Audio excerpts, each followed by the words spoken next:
আমাদের দেশের কোনো কোনো জায়গায় আছে বিসমিল্লাহ বলে আজান দেয়, আছে না? আবার কোথাও কোথাও দরুদ শরীফ পড়ে আজান দেয়, আছে না? হ্যাঁ। আমি ধড়ফড় করে উঠছি, ভেরে এই আজান কোনে ফেলেন? আজানের পরে বললাম, বলে কেন হুজুর, আউযুবিল্লাহ বিসমিল্লাহ তো খারাপ জিনিস না, ভালো জিনিস তো। হ্যাঁ, ভালো জিনিস, তবে যে ভালো রাসূল সাল্লাল্লাহু আলাইহি ওয়াসাল্লামের সময় আজানে ছিল না, ওই আজানে ওইটা আর ভালো হইতে পারে না। বেলালের আজানে রাসূল সাল্লাল্লাহু আলাইহি ওয়াসাল্লাম যে আজান শুনেছেন, সেই আজান আউযুবিল্লাহ বিসমিল্লাহ দিয়ে শুরু করা হতো না, সেই আজান আল্লাহু আকবার দিয়ে শুরু করা হতো। কাজেই আপনারা যদি এইটা বলতে থাকেন, কিছুদিন পরে কি হবে, যে মসজিদে আউযুবিল্লাহ বিসমিল্লাহ বলবে না, ওই মসজিদের আজান হলে এই বেটা সবাই বিসমিল্লাহ বলে কত সুন্দর আজান দেয়, আরে বেটা বিসমিল্লাহ ছাড়া আজান দেয়, হাদিসে আসছে বিসমিল্লাহ ছাড়া কোনো কাজ ভালো হয় না, ওর আজানটাই ঠিক হলো না, বলবে না? এই সব দলিল দিয়ে আমরা প্রমাণ করব যে বেলালের আজানটাই ভালো ছিল না। হাজরিন, এই জন্য বলি, সুন্নতের বাইরে কোনো জিনিস কোনো খায়ের আনতে পারে না। তাহলে কেন রাসূলুল্লাহ সাল্লাল্লাহু আলাইহি ওয়াসাল্লামকে আল্লাহ বলতে বললেন, ইন কুনতুম তুহিব্বুনাল্লাহ ফাত্তাবিউনি লাকাদ কানা লাকুম ফি রাসূলিল্লাহি উসওয়াতুন হাসানা। আমাদের আল্লাহ পেতে, দিন পেতে, জান্নাত পেতে যদি আর কিছুই দরকার হয়, তাহলে তিনি কি শিখিয়ে গেলেন আমাদের? যাই হোক, যেটা বলছিলাম ভাইরা, আমরা বাতি জ্বেলে দিছি, সুন্নতের নিয়ত করবেন না, লিখে দেয় কেউ নিয়ত করবেন না, এটা কিন্তু ঠিক না। একজন লোক মসজিদে ঢুকে নামাজের নিয়ত করে, আপনি তার নিষেধ করার কে?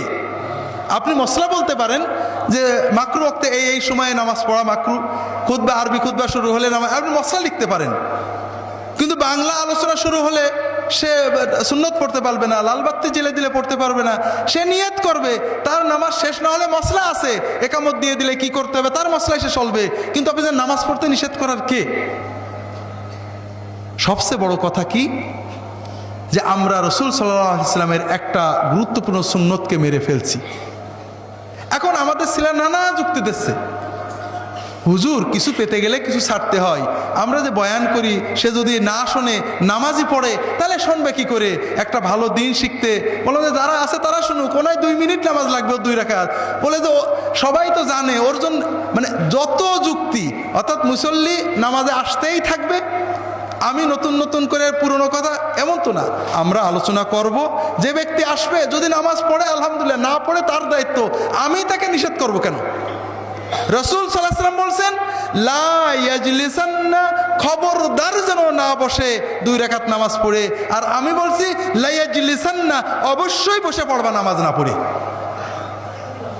হাজরিন, এখন ছোট মনে করছেন, এটা ক্রমান্বয়ে রাসূলুল্লাহ সাল্লাল্লাহু আলাইহি ওয়াসাল্লামের সুন্নতকে মেরে ফেলবে, এটার কোনো বিকল্প হতে পারে না।